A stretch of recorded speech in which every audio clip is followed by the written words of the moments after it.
might be the luckiest person to ever touch Five Nights at Freddy's, and let me explain why. Now, a while ago, I took to stream with my community to do a completely blind playthrough of Five Nights at Freddy's 1. Now, the plan was to do the game completely blind in just one sitting. So I booted up the game and started my adventure. But what I didn't know is that I would end up cheesing over half of the nights that I played through.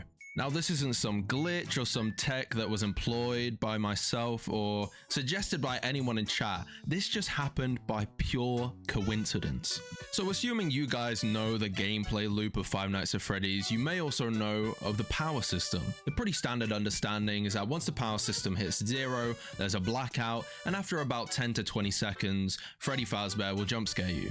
Now, during this blackout, you can't use the doors, you can't use the lights, and you can't use the cameras. However, the clock doesn't stop ticking. That means if you're in the latter half of 5 AM and your power cuts, if the clock ticks over to 6 AM, you can win even though you've technically lost. Now, some of you may be thinking, this isn't really a rare occurrence, it happens all the time. And that's true, you're likely to see it happen to yourself at least once during a run, but it's still pretty uncommon and pretty inconsistent to pull off. So you may be thinking, Smiggy, what makes you so lucky if this happened to you? Well, that's because it didn't just happen to me once. In fact, it didn't just happen to me twice. It happened to me 4 times consecutively in a row, night after night after night after night.